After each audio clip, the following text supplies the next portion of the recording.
Crucial Conversations in Child Protection webinar series. I'm really excited to say this is now our second season of doing this webinar series, following some really lovely feedback from the first one. Now, the objective of the series is to promote learning from the latest research, practice knowledge, theory, and lived experiences around safeguarding children and young people.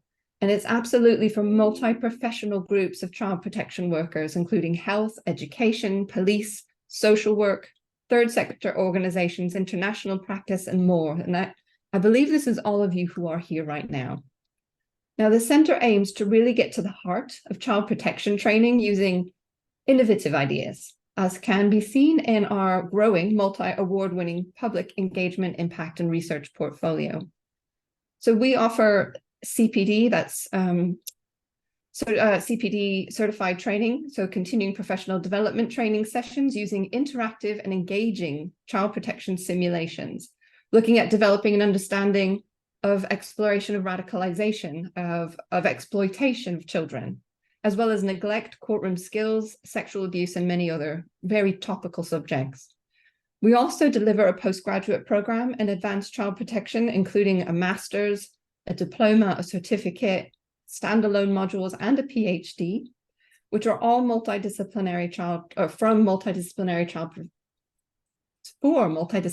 child protection professionals. So again, all of you. The programs are part-time, they're offered through distance learning approach. So most students study alongside full-time work, and the distance really just doesn't matter. So wherever you are, you can come and join us. And we are recruiting now, and the closing date for applications is the 1st of December for our January 2024 start. If this is something anybody is interested in, we're holding a virtual open day on Monday, the 16th of October at 1 p.m. So please feel welcome to join us, ask a few questions, and just have a look at what's involved. We'd be delighted to speak with you. I'll add the link in the chat later. And finally, I just wanted to let you know about our MOOC, which is a massive open online course. And this one in particular is focused on communication skills when working with vulnerable children. This is absolutely a free program, and it starts on the 6th of November. So you're welcome to register now. And again, I'll put the link in the chat in a little bit too. Now, before I introduce our main event, just a couple of little housekeeping notes. First of all, please be aware that we are recording this session for a time-limited public distribution. Your videos and your microphones are disabled for a few reasons, but briefly, this is just to ensure a smooth, easy to hear GDPR sensitive experience for everybody. The chat feature is enabled to encourage discussion, questions, and networking. So chat away. It's also not recorded. So you don't have to worry about it being monitored or captured in the recording in any way. Despite not being recorded, we do ask you to still use the chat responsibly and respectfully of others, of course. And just as a warning, just so that you're aware, the presenter, our Dr. Jo Warner, won't actually be able to read the chat as she's presenting because she will be presenting. However, please use it anyway because we have colleagues monitoring the chat who will be answering non-specialist questions, and they're going to be pulling out your specific questions for Jo. And we'll make a list of those that we'll be asking Jo in the last 10-15 minutes of the session. We will try to get to all questions as much as possible. But if there's anything urgent that we're not able to get to, please contact us separately. And just as a heads up, so everybody is aware, we will be sharing the PowerPoint slides on our website in around about a week's time, I would say. We should be able to have that uploaded. And finally, please join us on social media. You can tweet about the event by following @UniKentCCP, or you can use #CriticalConversationCP as well. Okay, so without further ado, let's get ready for the primary event today. So Dr. Jo Warner is with us. She's a colleague at the University of Kent. She has a background as a practitioner in social work, community development, and as a lay mental health act manager in an NHS trust. Her research is focused on sociological approaches to risk in health and social care, and she's particularly concerned to improve our understanding of the way risk work has shaped professional practice and the impact of cultures of inquiry, fear, and blame. Her recent research is focused on the intersection between politics and social work, including interviewing MPs and an international collaboration to explore politicians who have a background in social work too. She's going to talk with us today about whether it's time for a legitimacy turn in child protection. I just want to offer a huge thank you for coming and speaking with us, Jo. I am absolutely excited to see your presentation, and I'm going to hand it over to you now. Thank you so much, Tracy. And just to say, I'm delighted to be here. Thank you so much for the invitation. It's a real privilege to get to give this talk. And yes, so this basically is going to be all about this concept of legitimacy and how it might apply in the field that we're all interested in, which is child protection. Just to say that I will be coming on to talk about how you define legitimacy, because obviously this is rather critical to the whole idea.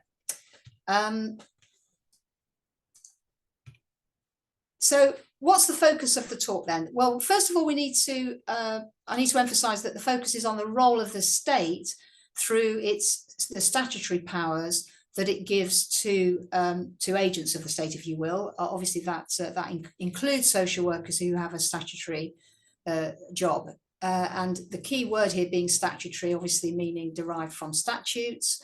So it is definitely the state's role that we're interested in, rather than the rich tapestry of social work and social care that goes on in the third sector, in the voluntary sector, and indeed in certain local government roles as well.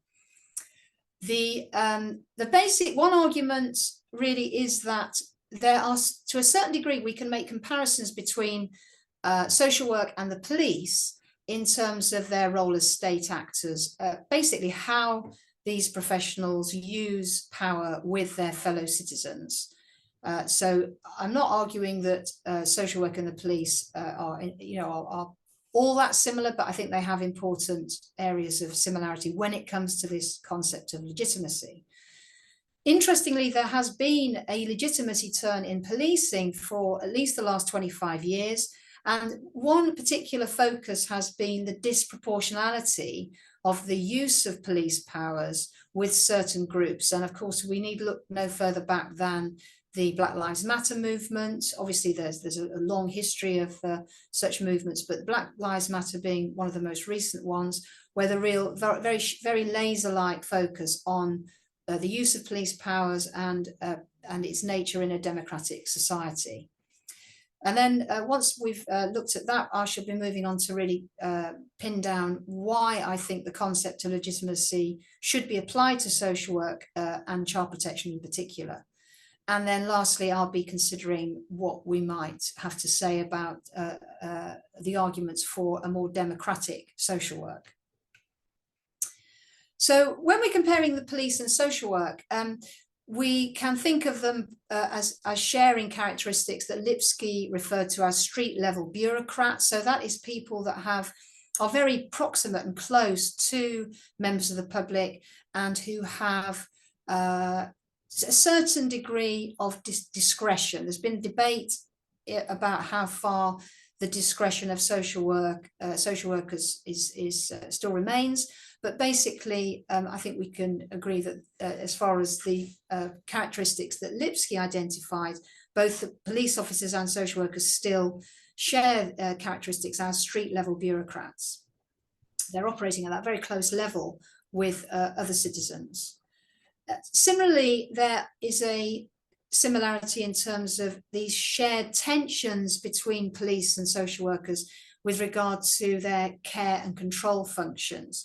Now, obviously in social work, the onus is on the care dimension generally more than the control, but there's this long-standing idea that the police, that social workers can be regarded as something called soft cops. So in other words, they have a surveillance and policing role, as well as being there to try to do good and to work in a very client-centered sort of way, or service user-centered sort of way. But similarly, the police has a sort of a range of responsibilities and duties that leave them defined as the secret social service agency. And that is particularly where they have responsibilities in relation to domestic violence and abuse, mental health, and of course, child protection. And it's very noteworthy here that there is a strong gender dimension to these tensions.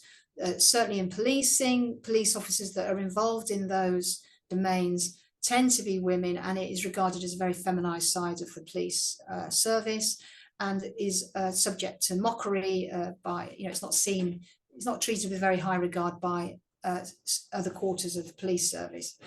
Something we could talk a lot more about, but basically there is a gender dimension to both these roles. Social work obviously is a feminized profession, except when you get to management levels, where obviously there are more men in the management levels of social work. In both cases, both police and social workers are expected, or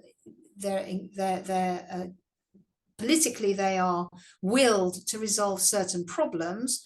In the case of the police, fighting crime, and in the case of social workers, preventing children from being harmed, when in fact the causes of those problems are far wider. And Reiner puts it very well here when he talks about them being the consequence of the fallout of socioeconomic and power inequalities. So what causes poor child welfare, levels of crime, are actually all outside of the remit of what social work and policing can actually achieve in its various capacities. They are located very differently, which is, I think, one of the reasons why legitimacy has not really been addressed in social work. In the case of policing, we have the concept of policing by consent, and police tend to operate in the public sphere, whereas social workers, we have the tradition of the home visit and a very privatized sense of what social workers actually do. Yes, so there is this distinction there in terms of the localities, where we will find the police, and questions about the legitimacy tends to be focused more on the street. So, for example, the issue of stop and search is a good example, whereas in social work, it's more the idea that the decisions that social workers might make tend to be more hidden from view, and are taking place in this much more private, behind the closed doors of the family home. So that's quite an important distinction between the two. So how can we define legitimacy then? Well, basically there are three dimensions to it. We're going to focus mainly on the second one. The first one is that essentially we will perceive the use of power as being legitimate if it is basically in keeping with the law. So long as it doesn't breach established rules or legal structures, then the use of power can be said to be legitimate, is generally considered to be legitimate. Secondly, and very importantly, the use of power needs to be what's called normatively validated. So that is that it fits with accepted, socially accepted beliefs about what constitutes rightful authorization. So the public has to be confident that power is being used against citizens in a way that fits with these normative expectations about what power is, the use of power is meant to be used for. And so that this is where there is a strong dimension of democratic spirit in the idea of legitimacy. When power is seen to be illegitimately used, this actually can produce a crisis in the democratic atmosphere around the work of the state and how the state operates. So we can see this in various crises. For example, during the miners' strike, the use of policing then was questioned in terms of the way the state basically used the police for what was regarded to be very blatantly political ends. And this was felt to have crossed that boundary in terms of what policing was about. And then finally, the use of power when it's deemed to be legitimate tends to be confirmed through appropriate acts of recognition and acknowledgement. So there is the oaths of allegiance, the idea that people are basically signing up for this role in terms of using power. So I've marked in red the most important element there for our purposes. And this idea about shared values, the idea that there's a normative idea attached to legitimacy, that it needs to be something that we all collectively sign up to, we all being the kind of wider society. Obviously hard to pin that down, but for our purposes for the moment, we can we can say that there is, and I'll come on to what the Supreme Court says about that in relation to parenting in due course. So there is this shared values criterion for legitimacy, and that revolves around the idea of perceived fairness. Is the use of power by state actors seen and felt to be fair? Obviously, fairness is a very, can in itself be hard to pin down, but there are ways for us to analyze it, deconstruct this idea of perception of fairness. The first is to do with distribution of resources and distributive justice. So we can see this in terms of racism and policing, the idea that certain groups are policed more heavily than others. There's very strong evidence for that. So there are question marks for policing about distributive justice. I'm going to come on to talk about where there are questions for child protection systems in terms of distributive justice too. And then there is a procedural justice, the idea that the quality of treatment that people receive should be equitable. So everyone should be treated with respect, for example. Very important in policing. If the police are rude to you, then this is felt to be a reflection on your standing as a citizen. And again, we all know there have been questions about that. And I think there are similar questions for us to ask about some issues around the quality of treatment that service users might receive in terms of social services. There's quite strong evidence for that. Secondly, the quality of decision making. Are the decisions that are made deemed to be fair? Are they in keeping with what citizens expect them to be? And there's a very close link between those two, because the evidence suggests that people are more likely to deem decision making to be sound if the quality of the treatment they've received is deemed to be fair and equitable. So, for example, if you are, when they've done research on things like being stopped as a driver, if the police are rude to you, then the idea is that the decision they might then make is not going to be deemed to be fair. Whereas if the police are respectful, they can execute the same decision, which will then be perceived as more likely to be perceived as being fair than if they were rude in executing exactly the same decision. Effectiveness and performance is obviously all about how far, for example, are the police successful at preventing crime, and people's perception of that, for example, in relation to local as opposed to national policing. You know, are the police effective in my area to stop burglaries? Are they effective in responding to phone calls from people that in where I live, for example, is a good example. Now, before I move on, I just want to say something really important about the focus of shared values and perception of fairness. It might seem that the focus of the talk is somewhat negative in relation to not both policing and social work. The reason for that is, of course, where we're asking questions about legitimacy, the focus needs to fall upon where we might have issues rather than where we are doing things very well. And certainly I'm not going to speak for policing in this respect, but I can speak for social work, that there is a considerable evidence that there are a lot of things that is happening, that are happening that are very good.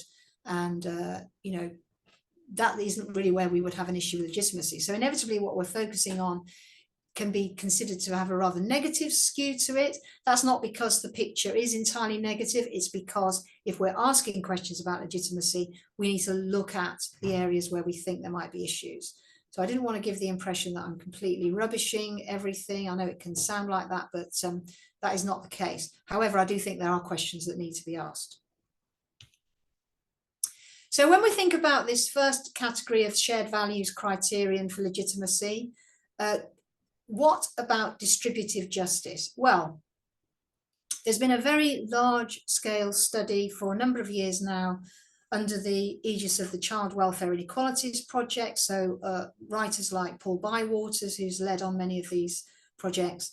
And what we know is that when we analyse the variable rates of interventions by social services, that it's the social and economic circumstances of families that are the main determinants. So they're not the only ones, but they are the main ones. So in other words, the poorer a family might be, think of it in crude terms, the higher the likelihood is that they will get caught up in interventions by social workers, by social services departments, by child protection systems.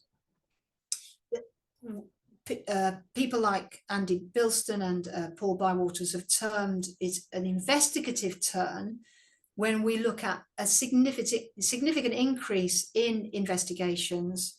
So, for example, this might be done under Section 47 of the Children Act, and as importantly for our purposes, in the proportion that subsequently proved to be unfounded. So families that are put through an investigation process itself with many emotional and psychological costs, that then subsequently are found where the concerns were not grounded in anything that could be taken or would be taken forward.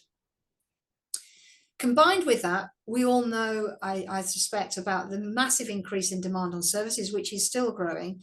In the higher the levels of poverty, and for example, in the cost of living crisis, post-COVID economic crisis, when we have an economic downturn, this increases demand on children's services. In crude terms, this is because parenting is a lot harder when you are very, very strapped for cash. There's a lot of evidence on that, and in particular this relationship between child neglect. Again, I know there are issues about how we define it, but nonetheless, if we settle on the idea that, you know, issues around parenting, it becomes much more challenging for people to do certain things when they are basically worried about where the next meal is coming from, how they're going to heat the house, etc. And we know that relatively small amounts of money removed from a family pot income can increase the risk of certain, you know, kinds of parenting around which there might be issues.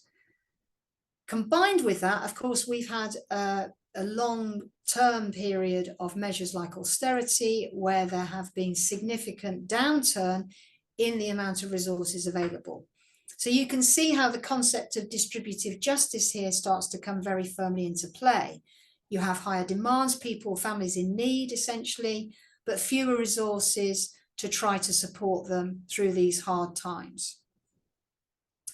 And so what we conclude from this is that socio-economic inequality, rather than this very specific focus on standards of parenting alone, is a very important determinant of state intervention. The state intervenes more when families are struggling financially, essentially. And this bar chart rather graphically illustrates the point. As you can see with the axis along the bottom, those numbers 1, 2, 3 up to 10 are the deciles of deprivation. So number 1 is the least deprived, are made of the least deprived areas. This is per 10,000 children, done in 2015, so some time ago now, but the pattern has remained the same. It's a very clear pattern between deprivation and, in this case, the numbers of children on protection plans or registers, as it used to be known, throughout that period. As you can see, once you get up to the decile of 10, then you are looking at significantly more children on child protection plans or registered. How do we know that this is not only about parenting? Well, as deprivation increases, the numbers of families caught up in child protection systems increases too, even just at the level of investigation. Now, if it was just about parenting, those families would have come to our attentions earlier than that. So this is what tips the tipping point for significantly for families is related to deprivation. Obviously, we're not saying it's the only factor, because there are families where that this might not be so, and we know that there are issues around child protection, for example, in affluent families. Claudia Bernard's research has highlighted this very powerfully.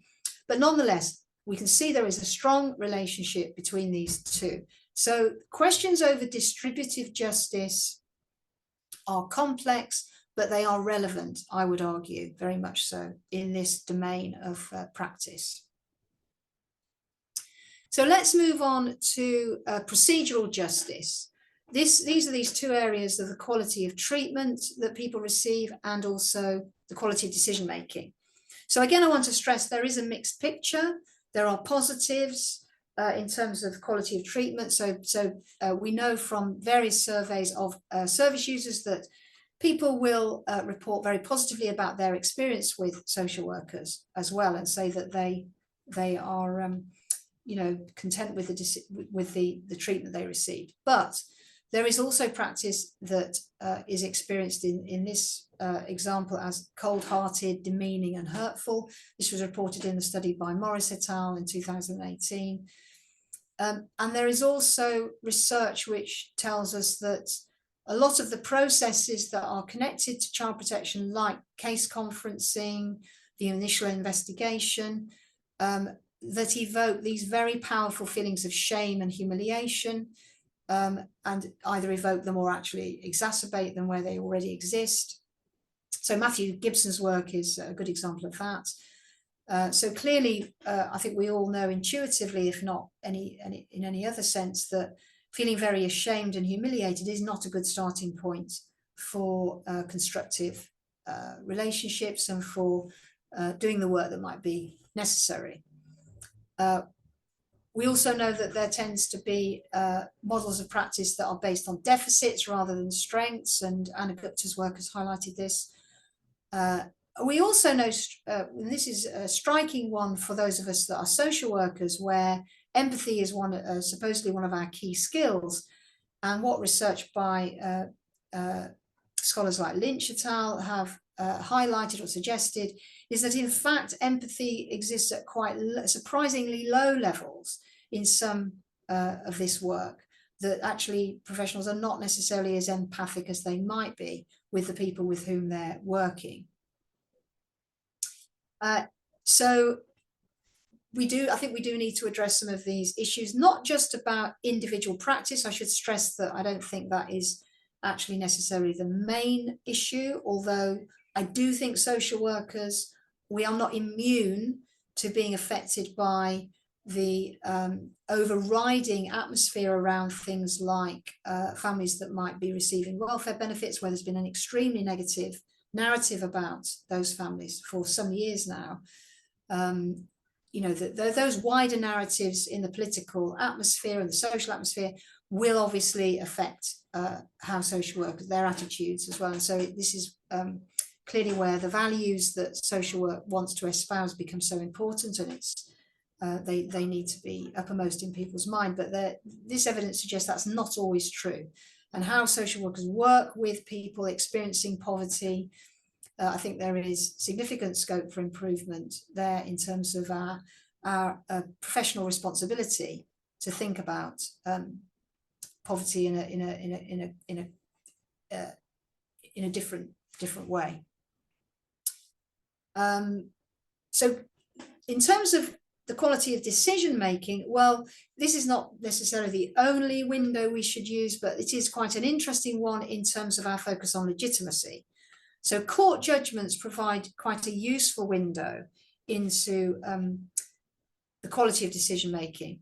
And what we know is that some are positive, but some others are also very critical, particularly criticisms around the quality of preparation for court hearings, but particularly this idea of, was the support provided to families adequate? Was it actually, was there enough support provided to enable a family to basically be in a position to not have to go through care proceedings?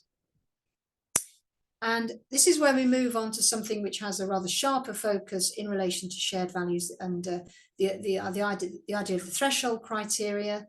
And this, I think it's not necessarily always remembered that the threshold criteria has its roots in the idea of shared values and the context being a democratic society.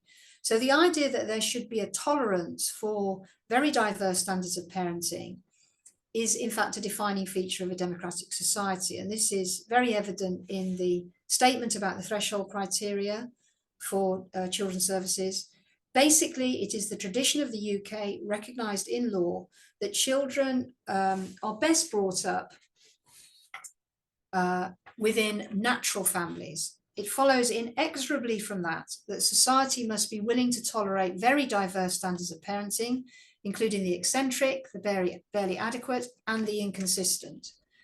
And then Munby took this further by stating that, by being explicit, that this tolerance for diverse standards includes a whole range of people that might, you know, from a common sense point of view, just citing some of the conversations that are regularly had around very bad outcomes in children's services, Munby was very keen to stress this tolerance must extend to people who commit crimes, who abuse alcohol or drugs, who suffer from physical or mental illnesses or disabilities, or who espouse antisocial, political or religious beliefs. So there is a very strong lean here into the idea of tolerance for diversity. And I think perhaps a wider misunderstanding about the idea of threshold criteria, which is obviously the concept of significant harm as opposed to harm. So in a sense, what the Supreme Court is laying out here is that it's not the role of the state to prevent all harm to children. It cannot do that. Children will experience harm. And if we take a wider sort of lens to the concept of harm, we can start thinking about things that parents might quite readily do, which is considered harmful. We can look at very obvious examples like the kind of the example of smacking, which is now illegal in Scotland and Wales, but still legal in England for the time being, at least.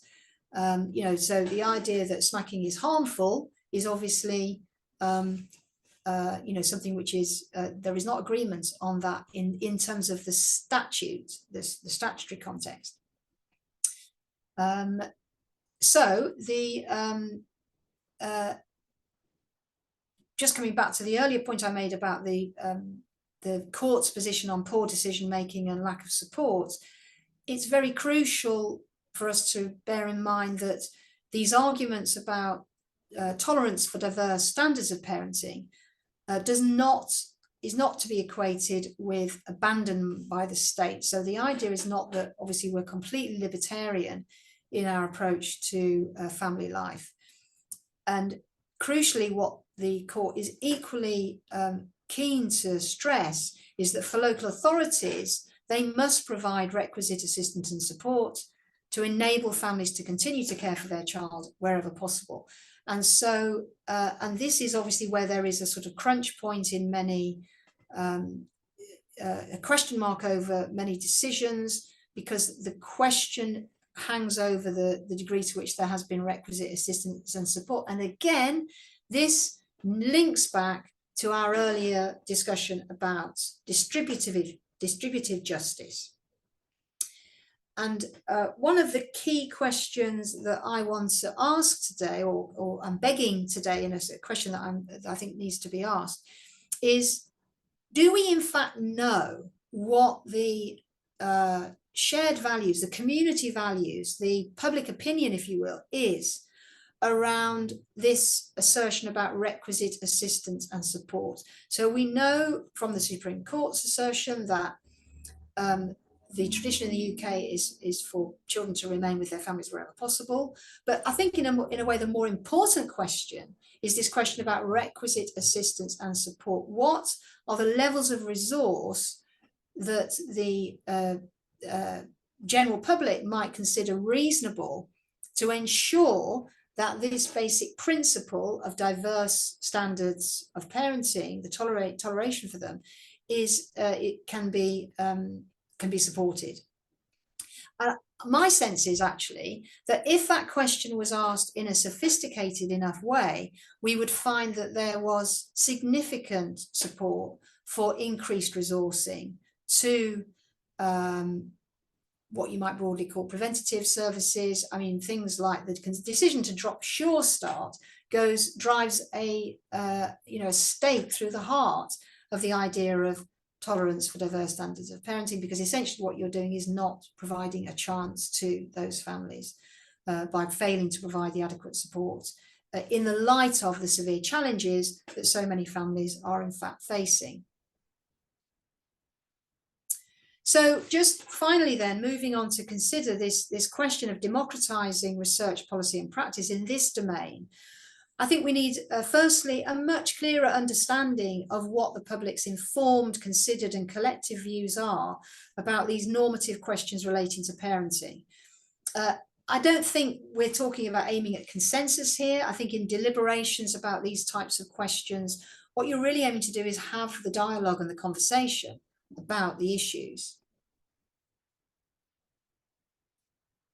And for example, you know, how well informed are people about this direct link between increased deprivation and the challenges that poses for parents? I think, you know, I think most people would get that. Obviously, lots of people are experiencing that now with cost of living crises. But I'm talking about more formalized mechanisms for getting at these questions, asking these questions and getting a sense of a community's feeling about them. So again, to come back to policing, there are these mechanisms in place. I mean, they don't work terribly well, but we have elected police and crime commissioners as of the Theresa May initiatives, reconnecting communities with the police. We have critical friend agencies like the panels, the policing, the neighbourhood panels for policing. There are mechanisms in place which I would argue we should be replicating in relation to social work, so that social work is more answerable to the communities that it serves. The idea that we have a much more nuanced understanding of what local communities think and feel about a whole range of issues that relate to the welfare of children in those communities.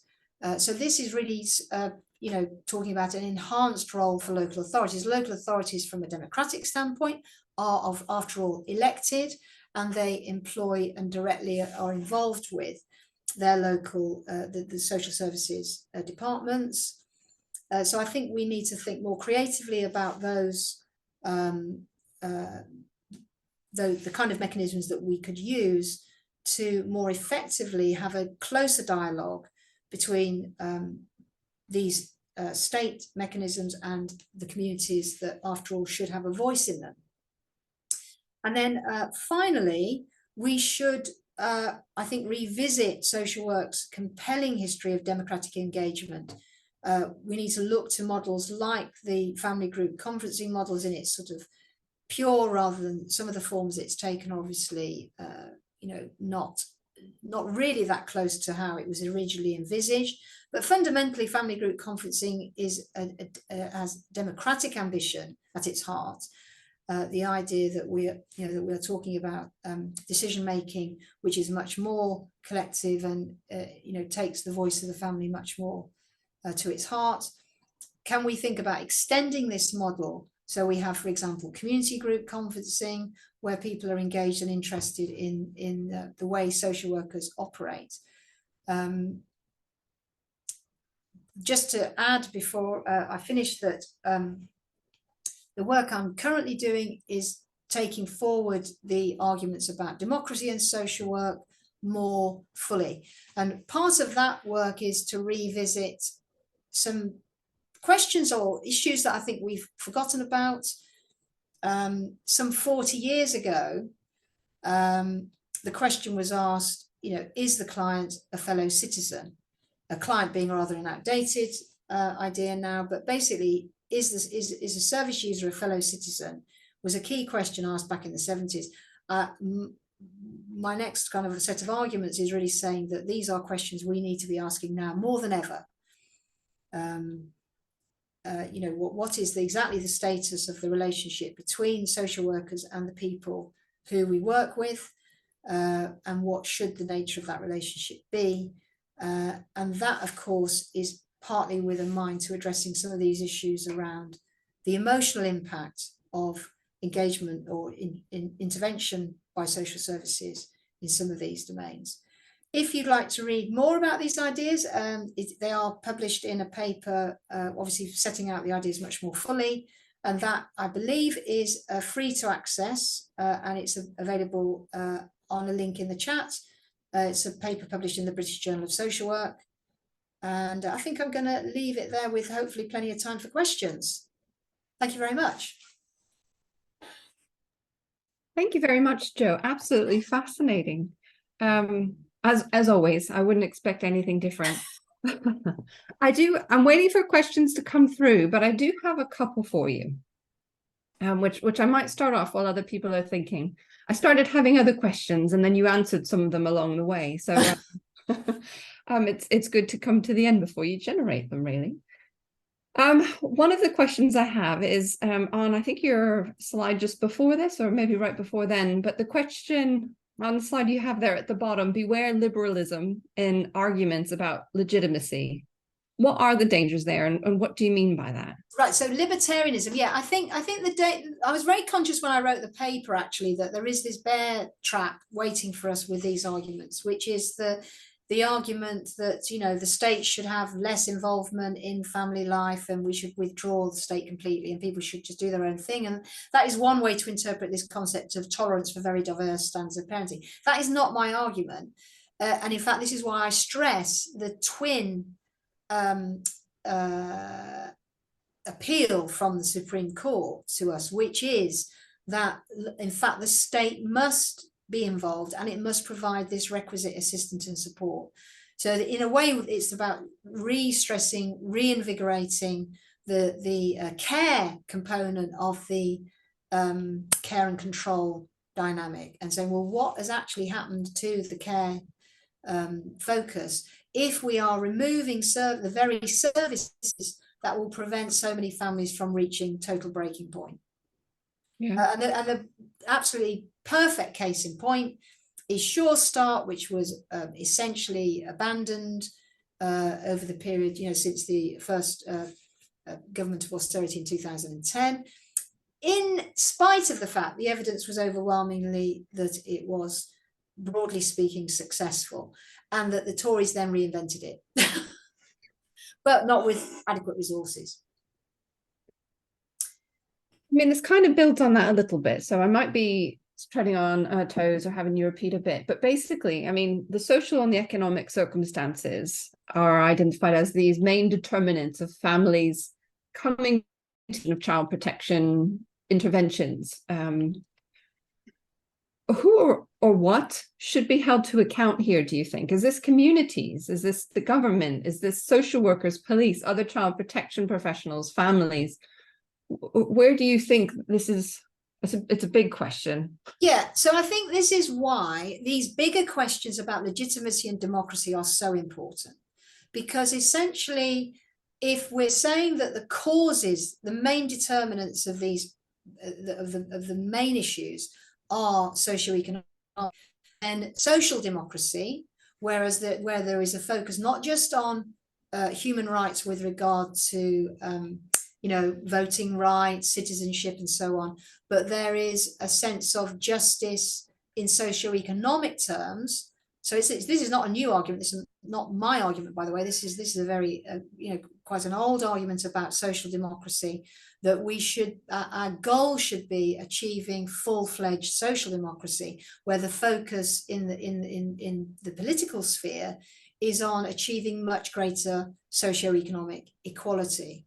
And that this is not just important from a sort of through a moral lens of that being a good thing in and of itself, but because so many of these other issues have their roots in that basic fundamental problem, that if you have gross levels of inequality with high levels of poverty and growing levels of poverty, then this in itself is you know, is a major problem. So we need, and I think there is a sort of, the argument about democracy then flows from that down to the very grassroots level, which is how do we relate to others? And in a social democracy, we relate to other people as fellow citizens, which is, interestingly, how the police are supposed to relate. You know, since the 19th century, the police are, our police in the UK, we have policing by consent, so-called, And in theory, the police are citizens in uniform. That's what they are, first and foremost, citizens, and they wear a uniform and they adopt this role of the state. Well, we don't really ask an equivalent question about social workers in terms of citizenship, not in the way that I think the questions in the sort of heyday, if you like, of social work in the 70s, where these questions were asked, I think are really very resonant today when you look at the levels of socioeconomic inequality and the impact this has on the people that we work with, and indeed on us, you know, as well. Let's not forget that we're all caught up in austerity measures, particularly people on frontline services, inadequate resources, people feeling they're not able to do the job correct, you know, as they would want to do it. They're not able to respond in the way they would like.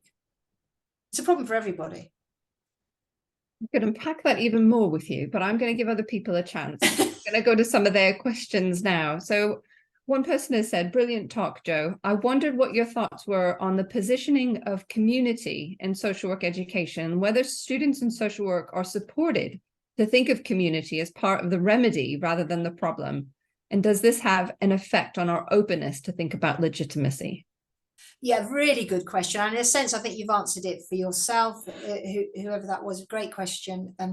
I think the concept of community, okay, it hasn't been lost, because I'm reluctant to say this, because I know so many social workers and colleagues and other people in the child protection system who are saying all this stuff. They'll have a cup of coffee and they bemoan these things themselves. I think the real issue is that that we've been sort of press ganged into particular ways of operating, where, for example, a very narrow focus on risk, which has been an utter disaster across the board.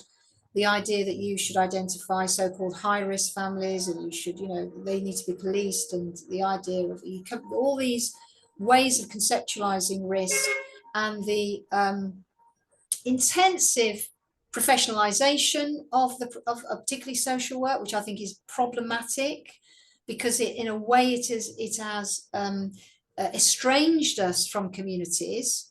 You know, we're kind of, in that, when you look at the comparison with policing, we've become more professionalized than the police. You know, we are less citizen-like in terms of that formal sense, in terms of how we're seen as having this role in strict child rescue, not so much in supporting families. And if you think about Michael Gove's speech some while ago, you know, that was put very plainly. You know what, we're not there to do this soft work, we're there to remove children, protect them, etc., in this very crude way, which is just not a way that services can actually function. And ultimately, it is not actually what our democratic society wants.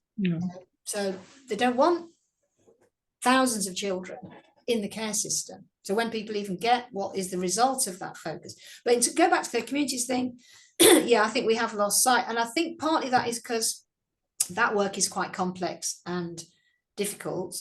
And I think we have been, our confidence in doing that type of work has been eroded, because we've been driven down this road of managerialism, you know, professionalism, and that has forced us away from, you know, being able to sit in a hall with a bunch of people having a cup of coffee and a chat. This is, for me, you know, finding out what people think. Interestingly, just to add to that, I know I'm rambling on, but in the interviews I did with MPs, funnily enough, this was something they put very high value on, talking to so-called ordinary people, their constituents, about their needs, their concerns, their worries, their anxieties, and through that, finding out what the lay of the land was. And this included issues relating to child protection, interestingly.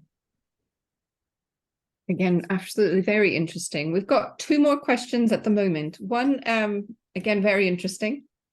They've said, I'm wondering what mechanisms, political or otherwise, do we have to look to make local authorities accountable for their strategic decisions in that local authority, such as decisions to close down services that offer early help? Right. Well, fundamentally, of course, they're elected. Councillors are elected. So at the end of the day, if you live in that area, you vote. But I think this is what I'm really driving at, is the idea that of creating more better conditions for dialogue. Now, local authorities do try to do this. Some go a very long way. So I think Leeds is a very good example of where they've extended the model of family group conferencing. I think it was Leeds. But there's some really nice examples of where there is this attempt to create the conditions for dialogue. I think what needs more work is extending those dialogues, not just to people who might receive services, but the community more broadly, because in a sense that is the bedrock for these ideas around shared values. And I think that is where there are there is scope there for certain decisions about resources to be bolstered. So actually, even once people understand the impact of closing children's services, I actually think people do understand that. So I think on the whole, I think local authorities are caught in a rather difficult trap, because at the end of the day, they have been starved of funds to do the things they're supposed to be doing at local level. So I would argue that actually many local authorities are just so strapped for cash. Yes, there's some examples of financial mismanagement, but broadly speaking, I think they have just not had the money to do what they know and understand they should be doing for their communities. So again, this takes us back to this issue of social democracy. Do we want to live in a society which has such sharp division and inequality and such high levels of poverty? And I think most people actually don't want that. But of course, we're not necessarily fully embracing the idea. I think politicians have been afraid of actually tackling the issue. So, for example, the Blair government was very keen to pursue and attack poverty, quite rightly, but it steered clear of really going for inequality, and that's how we've ended up with this massive, much bigger gap between the very, very rich and everyone else that simply didn't exist in the 70s or 80s. It's really a relatively modern phenomenon in terms of contemporary times. Yeah.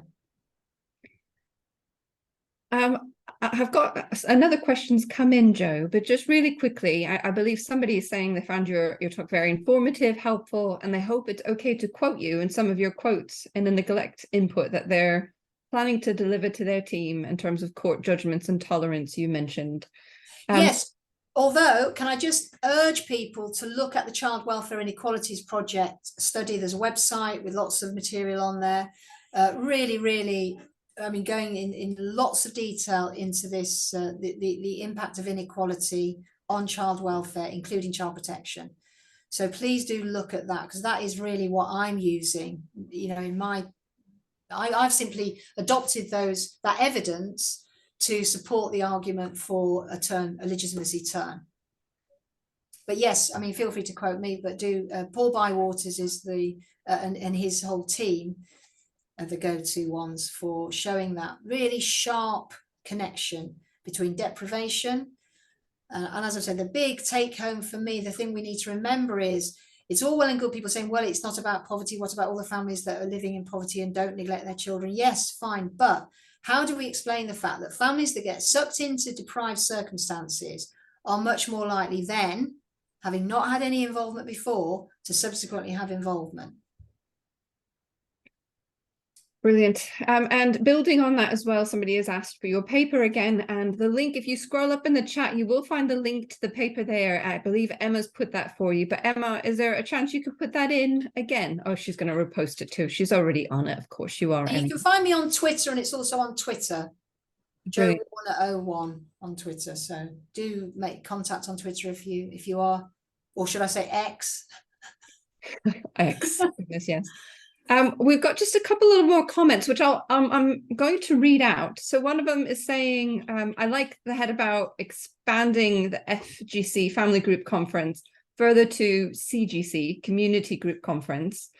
Another is, it's got a long comment. I don't think there's a question in it, but listening to you and trying to read the comment, I've struggled a little bit. So let's see if there's a question in there. Basically, they've said it's a great topic. I've been away from frontline social work for a while, and it's interesting to revisit the term significant harm again, which is to be measured against various family, community, and society cultures interesting to reflect upon again. Yes, it is an emphasis on significant harm while holding in mind how the terminology came about, exercising democracy and the right for children to grow up within their biological family. So I think it's more of a comment than a question for you. But yeah, although there is a question in there, I think, and really, I think the thing for me is that part of my criticism about professionalization and the managerial tone of practice, you know, the idea that we're very focused on risk, we have been led to believe that the assessment of risk is a science, is one where we can have certainty, we can assess risk, we can make decisions about parenting and risks and, you know, all of this. Now, to some degree, I'm not completely dismissing that. I think there is a very important role for risk studies and for risk indicators and for protocols and so on. I'm not suggesting we dump those at all. However, I think the way these have now become fetishized as being the way in which we can practice is really very deeply problematic. And the simple reason for that is it is by no means certain that things that we as a profession have adopted as inherently harmful are actually what we would be signed up for in a sense of this democratic shared values notion. And I think that's why what the courts say about it is so very, very important, because they are the link in the state in terms of the way the state operates. They are, after all, the body that sanctions what the profession of social work as state agents actually do, and indeed all the other, you know, the whole child protection system in a sense is activated, it's animated, it's mobilized by that statutory framework. That's exactly what it means to be statutory. And so we need to, the concept of significant harm is not a scientific validated one. It's one in which there has to be this room for these very messy, woolly, you know, ideas around, well, what actually constitutes significant harm. Now, you know, this is why I think we have this huge focus particularly in this country, on child deaths, because it's very easy to say, well, that was, you know, obviously that is completely and utterly something we're all outraged by. But once you get down the sort of spectrum of behaviors towards things where there's much more scope for disagreement and people don't agree, then there is massive disagreement about appropriate standards of parenting and what people should. We all know this. That's what makes you know, the work so fascinating, the frontline work so fascinating. So the question is, how do we fit the concept of diverse standards of parenting with significant harm? How does that all kind of work? And I think the answer to that is dialogue, is this messy world of people talking about and, you know, thinking about these things, which is pretty much what we try to do as social workers or as child protection professionals. You know, but I think there is a real kind of fracture where we don't have dialogue with communities about these issues. I'm not suggesting, by the way, we talk to communities about specific cases. I'm talking about you know, in general terms. And we all know if you get people together to talk about parenting, they find it fascinating, all the differences. You know, oh, you do that, you start your children on solids, then do you? Your babies, like, oh, I wouldn't do that. You know, it absolutely is fascinating. All of that. Last comment, and then we'll probably come to a close, is a comment saying, I think we need to take the mantra that child protection is everyone's responsibility more seriously, and perhaps widely, to include the community as well as political representatives if we want to address these issues confronting us, which is a nice summative comment, really. Yes, I mean, what was it? Sorry, the first part, I missed the first part, was the child is everyone's responsibility. Everyone's, yeah. Yeah, but you know, the welfare of children hinges on a wider society that can support and look after their needs. And at the moment, I think we are, you know, we're not set up in socioeconomic terms to support families and therefore children. Children suffer when their family is struggling, obviously, even if they're not being harmed, even if they're, in terms of the child protection system, if they're not coming to their attention. And we tend to ignore those children and focus very heavily on the ones that, you know, come into the system. I think that's problematic. So all children are everyone's responsibility, including the children that are caught up in terrible situations of grinding poverty. It's now gone 11 o'clock. So I was going to ask you for a final comment, Jo. Can you do something briefly, maybe 30 seconds? Yeah, I think let's just think about our use of power and where the legitimacy for that use of power comes from. Brilliant. Thank you so much. So I think today there's been some really big picture questions put here. I think there's been some suggestions for action, and I think some further reading and evaluation for us to go away and think about how our future is going to unfold. So thank you, a huge thank you, Jo, for today, and including the strong narrative that we should probably be looking for a legitimacy turn in child protection. And thank you for all the great questions to everyone. Yes, thank you, everyone. Thank you very much, Jo. And thanks, everyone, for coming. And hopefully we'll see you again soon.